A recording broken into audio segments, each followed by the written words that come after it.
Good morning, student. Myself Padhani Shraddha from Paras English High School. Today I will teach Standard 7, Subject Gujarati, Chapter number 6, Narmada મૈયા. એમનું લેખક છે રમણ સોની. હવે આપણે लेखक परिचय पढ़िए. तो लेखक जो है वो इस लेसन को क्यों लिखे हैं, उन्होंने इस लेसन के बारे में क्या बताया है वो हम देखेंगे. આ પ્રવાસ વર્ણનમાં લેખકે લોકમાતા નર્મદાનો સરળ भाषाમાં सरस परिचय कराव्यो छे. देखो ये जो लेसन है वो एक प्रवास वर्णन है, यानी कि लेखक जो है वो नर्मदा मैया यानी कि नर्मदा नदी के किनारे जाते हैं. वहाँ वो प्रवास के हिसाब से जाते, तो उसको जब वहाँ वो क्या क्या देखते हैं, नर्मदा की क्या आत्मकथा है, तो वो सारी चीज़ जो है वो इस लेसन में एक्सप्लेन करते हैं. नर्मदा मैया खरा अर्थમાં ગુજરાતની લોકમાતા છે, જીવાદોરી છે. આ વાત લેખકે આપણો પોતે પ્રવાસ માણતા હોઈએ તેવી સરળ શૈલીમાં કરી છે. अब नर्मदा मैया जो है, लेखक कहते हैं कि जो नर्मदा मैया है, नर्मदा नदी है, वो खरेखर यानी कि सच्चे अर्थ में गुजरात की क्या है, लोक माता है. यानी कि हमें जो है नदियों से ही जीवन मिलता है, और जीवादोरी यानी कि लोगों को जिंदगी देने वाली माँ. इसके लिए इसको नर्मदा मैया को जो है वो लोक माता कहते हैं. तो यही बात को जो लेखक हैं वो अपने इस प्रवासी लेसन में लिखते हैं. अब हम जानेंगे नर्मदा की. देखो ये आपको नर्मदा नदी का जो डैम है वो इसमें दिया गया है. अगर आप कभी गए भी हों तो देख लेना. तो अब हम लेसन स्टार्ट करेंगे. હવે લેસન ભણીએ આપણે. ચાલો ત્યારે આજે એક નવી જ જાતનો પ્રવાસ કરીએ. મુસાફરી કેટલી લાંબી છે ખબર છે? 1312 કિલોમીટર જેટલી. તમને થશે અરે કેટલી લાંબી, ક્યારે પૂરી થાય ને કેવા થાકી જવાય. પણ આપણે પંખીની પંખે ને પાણીના પ્રવાહે પ્રવાસ કરીશું. નહીં થાક લાગે, નહીં ખોટો સમય જાય ને મજા એટલી જ આવશે. जो लेखक कहते हैं कि चलो आज अपने एक नई जात का, एक नई किस्म का प्रवास यानी सफ़र करते हैं. मुसाफरी यानी सफ़र बहुत लंबा है. खबर है यानी कि खबर है कि सफ़र कितना लंबा है. यानी कि हम जो है नए सफ़र पे निकलेंगे तो वो सफ़र की लंबाई यानी कितने किलोमीटर दूर है. तो 1312 किलोमीटर जितनी उसकी यानी हमको सफ़र करना है, इतना हमको रास्ता तय करना है. तो जो जिनके साथ प्रवास करने जा रहे हैं वो लोग क्या कह रहे हैं कि अरे इतनी लंबी मुसाफरी करना, इतना लंबा सफ़र करना, हम थक नहीं जाएंगे, कितनी थक लगेगी हमें. तो जो लेखक है वो क्या कहते हैं कि पंखी ने पांखे यानी कि जो परिंदे हैं उनके पंख के हिसाब से और पानी के प्रवाह यानी पानी की लहरों के हिसाब से हम अगर सफ़र करेंगे तो जो हमारा सफ़र है वो भी छोटा लगेगा, मज़ेदार लगेगा, प्लस हमारा टाइम भी नहीं बिगड़ेगा, और हमको जो है हमारा टाइम भी नहीं बिगड़ेगा और हमें थकान भी नहीं लगेगी. और जो लेखक कह रहे हैं कि अगर हम पानी के प्रवाह की तरह अगर हम सफ़र करेंगे तो ना तो हमको थकान लगेगी, ना ही हमारा टाइम बिगड़ेगा, और हमें मज़ा भी बहुत आएगी. હવે આગળ જઈએ. મનને તૈયાર રાખજો, આપણે છેક દૂર પહોંચી જઈએ છીએ. ગુજરાતની પૂર્વ બાજુએ શરૂ થાય છે મધ્યપ્રદેશ. આપણે જઈશું મધ્યપ્રદેશમાં, પણ છેક પૂર્વ તરફ. ત્યાં મેકલ નામનો પર્વત છે, એની તળેટીમાં. जो અહીંયા શું કહે છે कि हमको जो सफ़र है, अब जो लेखक है वो क्या कह रहे हैं कि मन को तैयार रखना, यानी कि जाने के लिए एकदम रेडी रहना. हमको बहुत दूर तक जाना है, हाँ, और हम बहुत दूर तक जाएंगे. गुजरातनी पूर्व बाजू यानी कि गुजरात के जो पूर्व है यानी कि पूरब दिशा है, वहाँ से हम जो है हमारा सफ़र शुरू करेंगे और मध्य प्रदेश तक जाएंगे.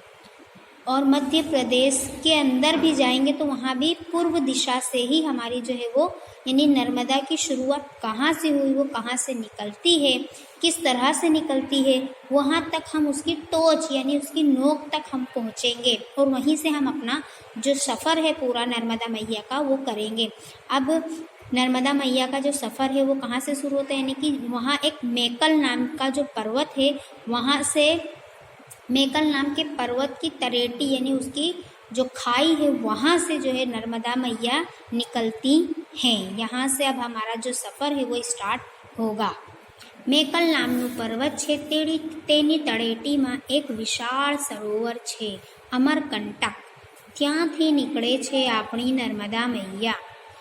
अब लेखक क्या कह रहे हैं कि जो मेकल नाम का पर्वत है उसकी तड़ेटी में यानी कि उसकी जो है खाई के अंदर एक विशाल सरोवर, एक बड़ा सा सरोवर है जिसका नाम क्या है, अमरकंटक, और वहाँ से हमारी जो नर्मदा मैया है वो निकलती है, उनका आरंभ होता है। आकाश में ऊंचे ने ऊंचे जइए तो भारत देशना बे आड़ा भाग पड़ती एक चड़कती ने सरकती रेखा देखाए छे, एज नर्मदा यानी कि अब जो लेखक है वो क्या कह रहे हैं कि हम भारत आकाश में सबसे ऊंचे में ऊंचे देखेंगे ना तो भारत देश के दो पहाड़, दो भाग पड़ती हुई यानी कि भारत को दो हिस्सों में तकसीम करती हुई एक चड़कती यानी एक चमकदार और सरकती यानी चलती हुई रेखा दिखती है, वही हमारी जो है वो नर्मदा है। ऊपरनो भाग उत्तर भारत ने, नीचेनो भाग दक्षिण भारत, यानी कि अब वो जो लाइन जो चड़कती चमकती हुई और सरकती हुई चलती हुई रेखा दिखाई देती है तो उसके जो ऊपर की यानी कि उत्तर तरफ का जो भाग है वो उत्तर भारत कहलाता है और नीचे का भाग जो है वो दक्षिण भारत कहलाता है। वળી કંઈક કેટલાય કિલોમીટર સુધી તો નર્મદાની બંને બાજુ બે ઊંચા પર્વતો છે, ઉત્તરમાં વિંધ્યા ને દક્ષિણમાં સતપુડા ને વચ્ચે વહે છે घसमसती उछड़ती कूदती नर्मदा। जो हवे अब लेखक क्या कह रहे हैं कि पहले तो जो नर्मदा है वो भारत के दो हिस्से बांट दिए, एक उत्तर भारत एक दक्षिण भारत। अब उसके अंदर भी कितनी दूर तक, कितनी किलोमीटर दूर तक जो है वो नर्मदा फैली हुई है और उसके आजू बाजू जो है वो ऊंचे ऊंचे पर्वत हैं यानी ऊंचे ऊंचे पहाड़ हैं। जब पहाड़ के बीच से नर्मदा मैया निकलती हैं तो बहुत ही खूबसूरत लगती हैं। और उत्तर में जो पहाड़ है यानी उत्तर जोन में जो पहाड़ है उसका नाम विंध्या है और दक्षिण जोन में जो पहाड़ है उसका नाम सतपुड़ा है। आपने सतपुड़ा का जंगल भी सुना होगा, हाँ, और विंध्या जंगल, ये दोनों जंगल हैं और उनके पहाड़ों के बीच से जो है वो नर्मदा मैया जो है वो उछलती कूदती नाचती गाती बहती हैं। હવે આગળ જઈએ, બીજો પેરેગ્રાફ। તમને ખબર છે નર્મદાનો अर्थ, यानी अब लेखक जिनके साथ घूमने गए हैं, जिनके साथ प्रवास में गए हैं, उनको कह रहे हैं कि तुमको खबर है नर्मदा का क्या अर्थ होता है। अब नर्मदा का क्या अर्थ होता है वो इस पैराग्राफ में हम देखेंगे। जे આપણને આનંદ એટલે કે નર્મ આપે છે તે નર્મદા, એના કિનારા પરની કુદરતી શોભા આપણને આનંદિત કરી મૂકી આવે છે। ઠેર ઠેર સુંદર વૃક્ષો ને સાથે સાથે ચાલ્યા આવતા ઊંચા નીચા પહાડો, ક્યાંક લીલોતરીવાળા સુંદર ખુલ્લા મેદાનો, તો ક્યાંક નર્મદા, ક્યાંક એકદમ શાંત, ક્યાંક દોડતી કૂદતી એટલે એમને રેવા પણ કહે છે। રેવા એટલે કૂદનારી, ક્યાંક એ ધોધ બની જાય છે ને ક્યાંક પહોળા પટ્ટે ધારી ગંભીર વહે છે। આવી સરસ નદી આપણા ઋષિમુનિઓએ એમના સ્ત્રોતે ગાતા પણ સાંભળ્યા હશે। આપણા ઋષિમુનિઓ પણ તો એને સુંદર કિનારે યાત્રા કરી એના વખાણ કરતા થાકતા જ નથી। તમે તમારા દાદા દાદીને આ સ્તોત્ર ગાતા પણ સાંભળ્યા હશે. ત્વદીય પાદ પંકજન નમામી દેવી નર્મદે. હવે આ पैराग्राफ वच्चे हूँ कहूँ छूँ कि यानी कि अब जो लेखक है वो क्या कह रहे कि नर्मदा का अर्थ तुमको पता है. नर्मदा का अर्थ क्या है? आनंद यानी खुशी देने वाला, नरमी देने वाली यानी नर्मदा. एना किनारा पर यानी कि इसके किनारे पर कुदरती शोभा यानी कुदरत जो चार चांद लगाती है इसके किनारों पर, वो भी एक आनंदित यानी एक खुशगवार मौसम जैसा लगता है. जैसे कि ठहर ठहर सुंदर वृक्ष यानी कि जगह जगह पर जो है वो झाड़ लगे हुए हैं. इसके साथ अब जो है नर्मदा की नदी के किनारे जो है ठहर ठहर यानी झाड़ हैं जो उसके खूबसूरती में चार चांद लगाते. ऊंचे नीचे पहाड़ हैं. जब हम घूमने जाते हैं तो हम ट्रेन है या फिर गाड़ी में ही रहते तो हम देखते हैं ना कि सड़क के किनारे किनारे कितने खूबसूरत झाड़ होते हैं अलग अलग टाइप के. फिर जो पहाड़ ऊंचे नीचे आते हैं उनसे जो है वो सुंदर वातावरण लगता है. और फिर क्या कहते हैं कि लेखक कि लीलोतई वाला सुंदर मैदान यानी कि कुछ जगह पर खुला मैदान आता है, हरे हरे घास पेड़ पौधे होते हैं. और कुछ जगह कैसा होता है कि यानी कि जो उसकी खूबसूरती में कुछ जगह जो शांत वातावरण यानी कि कहीं शांत वातावरण होता है. और फिर वहाँ जब शांत वातावरण होता है वहाँ सिर्फ और सिर्फ जो नर्मदा है वो उछलती कूदती दिखाई देती है और उसको रेवा भी कहते हैं. नर्मदा नदी का दूसरा नाम क्या है? रेवा है ना. जब वो उछलती कूदती तो बहुत ही खूबसूरत लगती है, तो इसी वजह से उसका जो दूसरा नाम रखा गया वो क्या है? रेवा है. रेवा एटले कूदनारी है ना. देखो यहाँ लिखा है ने दौड़ती ने कूदती एटले रेवा. तो जो नर्मदा मैया है जब शांत वातावरण वाला मैदान आता है, शांत जगह आती है, तब वो अपनी वय में बहती हैं खुले मैदान में. और इसी वजह से नर्मदा मैया को रेवा नाम से भी पुकारा जाता है. અને ક્યાંક ધોધ બની यानी धोध यानी कि दूध जैसी सफ़ेद दिखती है, तो कहीं जो है पोहड़ा पेट यानी कि जो पोहड़ा यानी चौड़ा मैदान आता है तो वहाँ वो धीरे गंभीर यानी कि धीरे वय में बहती है, धीरे लहरों में बहती है. और આવી સરસ નદી છે नर्मदा यानी इतनी खूबसूरत नदी है हमारी नर्मदा. और जो लेखक है वो कहते हैं हमारे जो ऋषि मुनि हैं, जो बड़े बड़े साधु संत हैं, वो भी इसके किनारे जो है यात्रा करते हैं, स्नान करते हैं अपने पवित्र. जो लेखक है वो कहते हैं हमारे जो ऋषि मुनि हैं, जो पंडित हैं, जो साधु संत हैं, वो भी इसके सुंदर किनारे पर आते हैं, यात्रा करते हैं और स्नान करते हैं और फिर इसका वखाण करते हैं. और वखाण करते हुए यानी इसकी तारीफ करते हुए थकते नहीं हैं.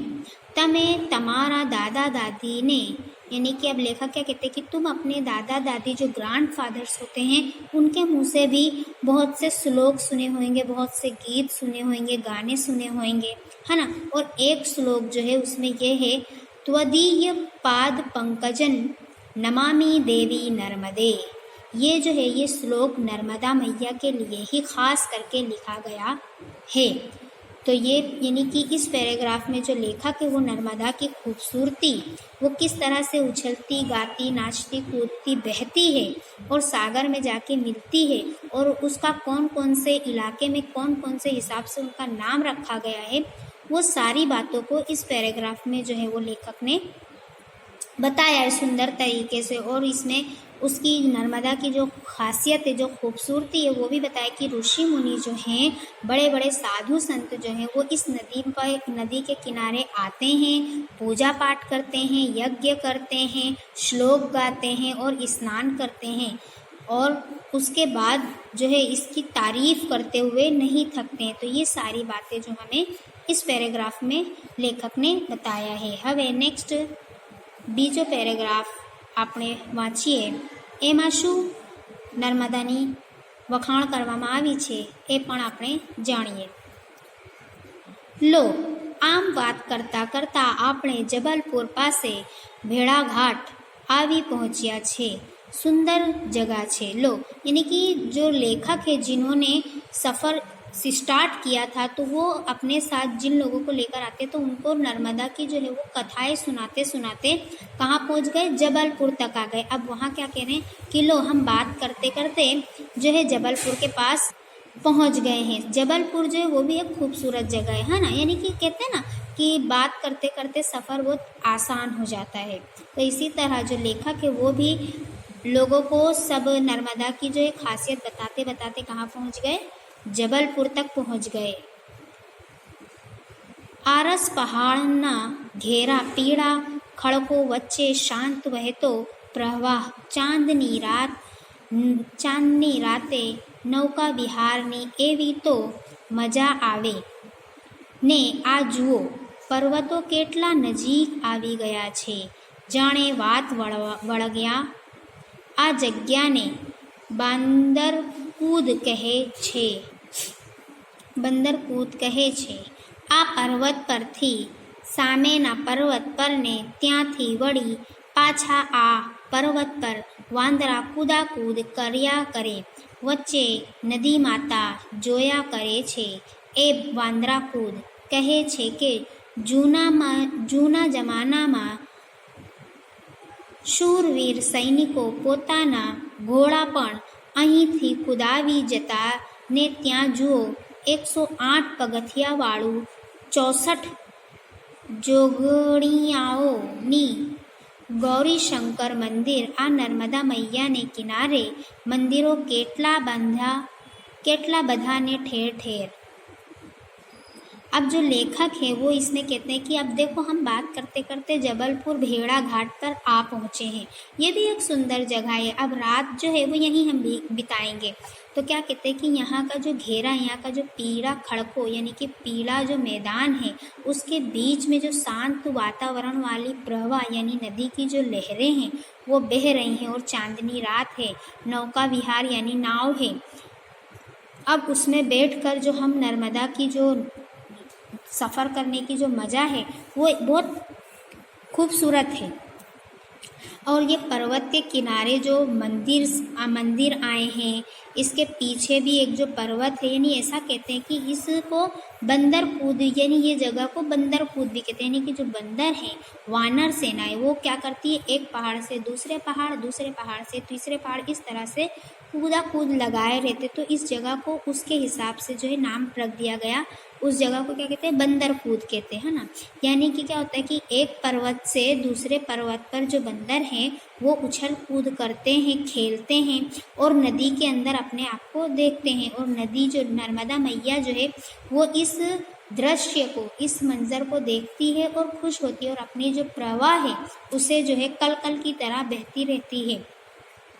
और ऐसा भी कहते हैं कि जूना यानी कि पुराने ज़माने में जो शूरवीर, जो सैनिक थे, लड़ाकू योद्धा थे, वो लोग क्या करते थे, इसी पहाड़ के ऊपर से अपने जो घोड़े हैं उनको कुदाते थे और जंग लड़ते थे। और जंग में जो है अपने घोड़ों को पानी की ज़रूरत होती है, तो वो पानी की ज़रूरत जो है वो नर्मदा मैया से ही पूरी होती थी, है ना। तो ये था, यानी कि इस जगह पर की जो हिस्ट्री है, जो ऐतिहासिक स्थल इस जगह को बताया गया है वो ये, एक तो ये बंदर कूद कहलाती है, दूसरा जो शूरवीर जो होते थे अपने सैनिकों को लेकर आते थे और यही अपने घोड़ों को इन्हीं पहाड़ों से कुदाते थे।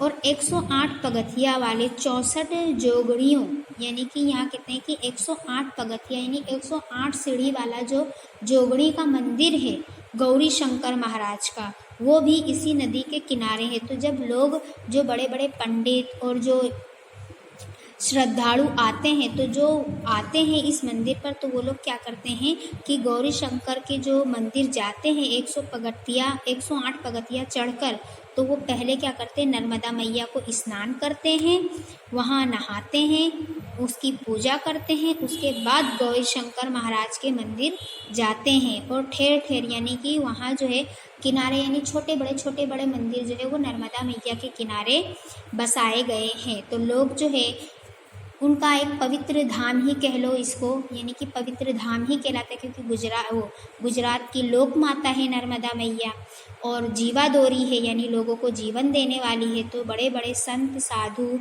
ऋषि मुनि जो है वो इसके किनारे आते हैं, स्नान करते हैं, यज्ञ करते हैं और मंदिरों के दर्शन भी करते हैं। और दर्शन करने के बाद, पूजा पाठ करने के बाद जो है वो अपने देश जब जाते हैं, अपने स्थान पर जाते हैं, तो वहाँ जो है वो इनकी तारीफ़ करते हुए, यानी नर्मदा मैया की जो तारीफ़ करते हुए, उनका वखाण करते हुए थकते नहीं हैं। હવે આગળ આપણે ભણીશું।